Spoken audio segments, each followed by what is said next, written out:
If you're just limiting the amount of things that you're getting your eyes on and spending too much time on one prospect, you're not going to have a successful pipeline. But the most important time to cut out of a deal is within the first 3 minutes, in my opinion. People waste too much time in the early stages and get too hung up or emotionally attached to deals and want to make it work. But if you value your time, you get to the numbers. If the numbers aren't warranting your time, you get rid of it.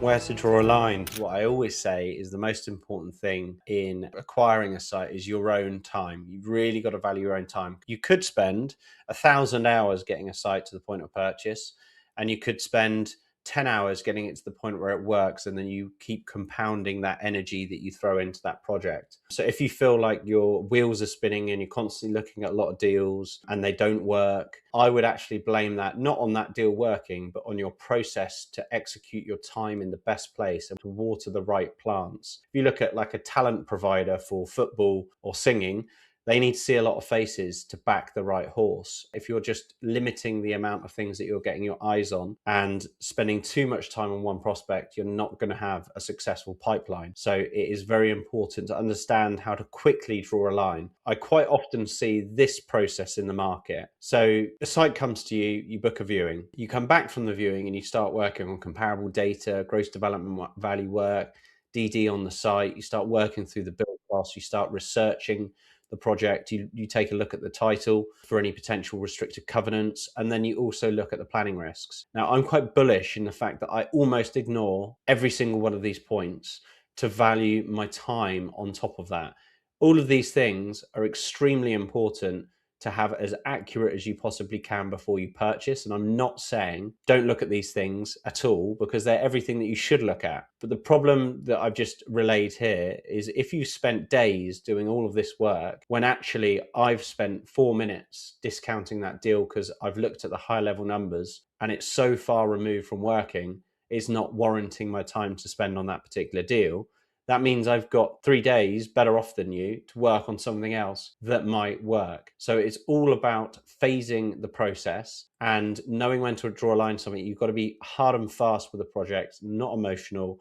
Get to the point where you know whether it's worth investing more time, and we typically phase that process. Initial review is basically what we do to warrant your time further beyond those things. So this is a deal that came in this week. I actually really like the deal on the face of it, the location, the size, the type of scheme. It was a PD scheme within probably 3 minutes. So I haven't had to do a load of GDV work. I haven't had to really boil down the details of various different things that I've just mentioned. I haven't left the office. I haven't had to leave my home to go and waste a day viewing it. Sometimes there is benefit going on viewings to build rapport with agents that you really want to work with. That is another factor or another benefit on going on viewing. But we're quite bullish on making sure that the deal does warrant our time. So the way our spreadsheet is built is a lot of the things automate themselves. So pretty much all of the purchase costs, depending on the size of the project, the stamp duty is automated.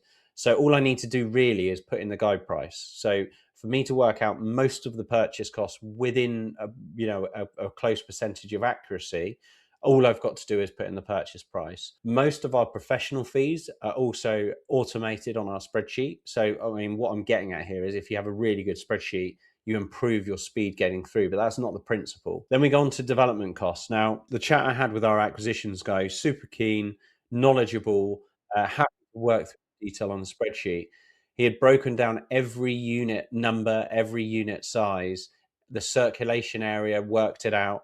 Whereas all I did was took the gross internal area minus 15% to take my sort of hallways communals as an average. And then I divided that by a blended mix of about 600 to 650 square feet per unit, because you have 1 beds, 2 beds and 3 beds and studios. So that then gives me an aggregated rough amount of units. So let's say for this scheme, it was about 20 units. So rather than spend all the time itemizing all the units down and showing exactly the size and really getting too hung up on that, I just work out a blended rate just to get the spreadsheet going and get a bit of an idea, and that will make more sense as I come on to. That's just the first Ready Reckoner initial review stage. The cost of sales is automated. Typically you pay an agent's fee aggregated on the GDV, which is like 1 or 1.5% plus VAT.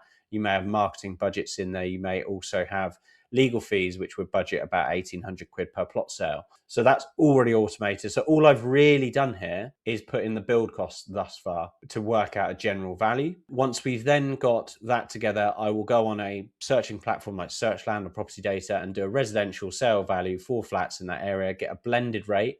I know that that is not that accurate, but it's enough to tell you the story that you need to be told at this stage. And that got me to a GDV of 9.5 million. Now, already I know that we can't buy PD schemes at 55% on GDV. So even if that gross development value is 2 million light, the deal is still not going to work for us. So this is why you need to throw like initial review on paper, because it enables you to then go, this probably isn't going to work. And that took literally 3 minutes for me to come to that conclusion. And then if you look down to the actual profit after finance costs, which again is an automated section in our spreadsheet, it calculates the arrangement fees, the cost of finance, the exit fees, and also the S-curve on the development facility and the project duration. Essentially, this project loses £700,000. So for this to work, the GDV would have to increase by near on 30%. The costs would have to come down 50%. Or the purchase price would have to come down 40%. I can tell you now, none of those three things are going to happen if I do more analysis on this site. So it already gives you a really short, sharp overview on deals that just don't work. 3 minutes in, 3 minutes invested.